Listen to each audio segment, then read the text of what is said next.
యేసయ్య పరిశుద్ధ నామంలో అందరికీ ప్రైజ్ తలాడ్. అందరూ ఎలా ఉన్నారు? బాగున్నారా? ఈరోజు దేవుని మాట ఒక మాట మనం చెప్పుకుందాం. సామెతల గ్రంథంలో 20వ అధ్యాయం 22వ వచనంలో,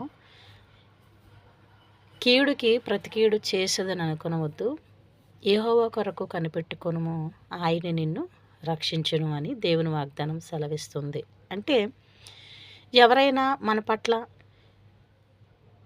అసభ్యకరంగా మాట్లాడినా, చులకనగా మాట్లాడినా, ఎవరైనా మన గురించి నిందించి మాట్లాడినా, మనపై నిందలు వేసి మాట్లాడినా, ఏ విషయానికైనప్పటికీ కూడా, మన కోసం లోకు చేసి మాట్లాడినప్పటికీ కూడా మనం ఏం చేయాలంటే యెహోవా కొరకు కనిపెట్టుకొని ఉండాలి. ఆయనే నిన్ను రక్షించును. వాటన్నిటిని బట్టి కూడా నిన్ను దాంట్లో నుంచి తప్పించును, రక్షించును.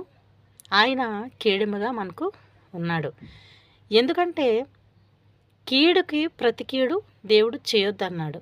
నీ పట్ల ఎవరైనా ఏ రీతిగా అయినప్పటికీ కూడా నిన్ను బాధ పెట్టినప్పుడు వారి పట్ల నీవు కీడుకి ప్రతి కీడు చేయొద్దు అని దేవుని వాగ్దానం సెలవిస్తుంది.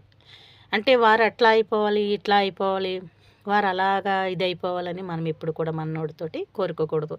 ఎందుకంటే అది క్రైస్తవులుగా ఉన్న మనకు తగదు.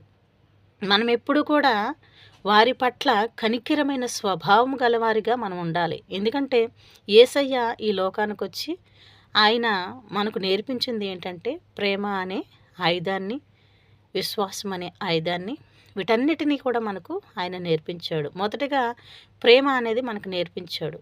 నువ్వు ఎప్పుడైతే పరిశుద్ధ గ్రంథం చదువుతున్నావో వాటి మాటలను బట్టి నీ హృదయంలో పెట్టుకొనుము అని దేవుని వాగ్దానం ఎందుకు సెలవిస్తుందంటే, ఆ గ్రంథం చదివిన మాటలను బట్టి మనం ఎప్పుడు కూడా మన హృదయాన్ని శుద్ధిగా ఉంచుకోవాలి.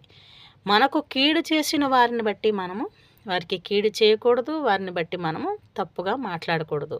అప్పుడు దేవుడు నీ పట్ల అనేక కార్యాలు చేస్తాడు. అందుకే అన్నారు కదండి, కొత్త నిబంధనలో ఉంటుంది, నీ నీవు ప్రేమించిన వారి కొరకు నువ్వు ప్రార్థించిన ఎడల ఫలితం ఏముంది?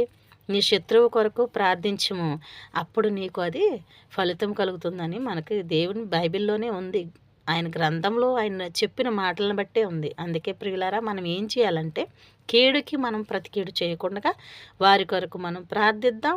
క్రైస్తవులుగా మనం ఏ రీతిగా ఉండాలో ఆ రీతిగా ఉంటూ, దేవుని పట్ల భయభక్తులు కలిగి, దేవుని విషయంలో మనం ఏ రీతిగా ఉండాలో ఆ రీతిగా మనం ఉందాం. దేవుని ప్రేమ మనకు ఎప్పుడు కూడా ఉంటుంది. ఆయన ఎప్పుడు మనకు కనిపెడుతూనే ఉంటాడు. మన హృదయాన్ని పరిశోధించేవాడు ఎవరంటే కేవలం యేసయ్య మాత్రమే. ఆమేన్.